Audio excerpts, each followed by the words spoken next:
to wind up, but we cannot leave the aspect of training. Are we training our journalists for the new market? We have to think digital. In this day and age, I could literally take a video right now, edit it and post it edited. That was not possible before. So we really have to begin thinking instant digital and the kind of market we have. Are we progressing that way in terms of training? I think the kind of training that you're looking at today is not where you, after 4 years or 2 years, you send out a graduate and they have the skill sets that would then enable them work in a media environment and generate content. The kind of training that happens today is that there's only so much that you can do within a formal classroom setting. There's also a lot that that the journalists need to learn on the job, so there are very many opportunities for ongoing training, but also just also the self training. What institutions, I think to the extent that institutions would go to, and again looking at the undergraduate or the very formative kind of training, is teach the tenets and the principles of journalism, which irrespective of what kind of disruption happens, some of those principles or tenets are there to stay. What's good journalism is good journalism, irrespective of what kind of technology is out there. So that can be taught, and that you can then send people out with those with those. But then there's also a lot of disruption that's taking place within the technological space. A lot of new innovations that are coming up. What we knew yesterday is not what we know today, and we even for us as trainers is that continuous need to find what's new, what's changing, and how do we prepare our students for it. So media houses should also then be able to invest in their training to ensure that beyond the formative training or the formal training that journalists are coming to their space with, are they developing the capacity of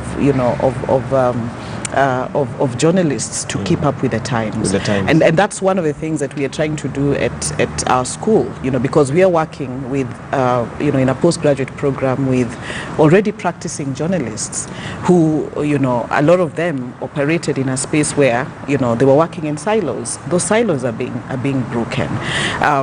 So there's just so much that's taking place. Are we taking risks? Yes, we are. Do we have all the answers? No, we don't. Are we discovering some of these things as we go along? Yes, we are. But maybe Steve would be in a better position to respond to that as a student in the program. All right, and yes. Steve, as you do that, give us your wrapping comments, and maybe as you do that also, what you would like to see in the newsroom moving forward. As a student, I can say perhaps it's a bit strange to be called a student after all this, yes. Yeah, but they say you keep learning. Huh? The only way you say you grow old is when you stop learning, so yeah. It's okay. And it's a refreshing experience. It's a bit eye-opening because it makes what you did at undergraduate perhaps look a bit basic, and you realize that there's more to journalism, or there is more just generally to the media or mass media than what we have been normalized as perhaps students of journalism or practicing journalists. And what I would say is that perhaps that type of hands-on, because it's very direct involvement, you can't, the new newsroom dictates that you have to be a multimedia journalist. You need to be able to do print, you need to be able to do video, and also in perhaps the future you might be able to even have to do coding and stuff like that. So that's where academia in Kenya, when it comes to journalism, really has to head. I feel perhaps Aga Khan is doing that in a very good way. And my thoughts on the newsroom is that we should also head the same way. We should now start looking at our journalists, whether they're veteran journalists or they're journalists who are just starting off in their craft, as some sort of adding their skills, more training. I know, of course, it's not budget friendly for the big organizations or the small, especially the small organizations, but it's something that has to be done. If we are to shift into this digital age, we need to know more, because actually the journalist must be the most knowledgeable person in the room. Absolutely. They need to know more. All right, Alphonse, your closing comments and possibly what you'd like to see in the newsroom moving forward. And so my closing comments is as we go along, as technology changes, as the world changes, our careers change. Some newsrooms will die, some newsrooms will be born, and new skills will be required. The Aga Khan University and the graduate program that Steve is in, they have their mind and heart in the right place. So if you look at the future of jobs report from the World Economic Forum, it was emphasizing new careers, say social media specialists and stuff like that, digital big data things as the new careers that are going to arise out of these industry changes. The thing I wanted to mention, and it's a conversation we had here before, where we're saying that it's easier to write political stories because it's a he said, she said kind of thing. So journalists have to anticipate that at some point somebody will sit down and do some coding with machine learning, where the machine will be in a position to package a news story just by looking at the videos. It can arrange it given the algorithms that you've given to it, and given past the way you've written. Yes, use of artificial intelligence.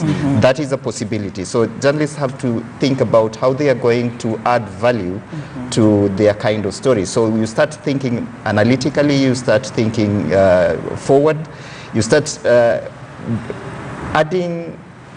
making your journalist utilitarian, so that somebody can use it. In fact, even in Japan, I think now they even have anchors who are, AI. Literally, it's just a machine that goes there. So our jobs are at risk. Yes. Dr. Booker, you get the last word. No, I think Stephen has something I just to wanted say. to add something very briefly. It's just an example, just to show what AI has already been doing in the newsroom.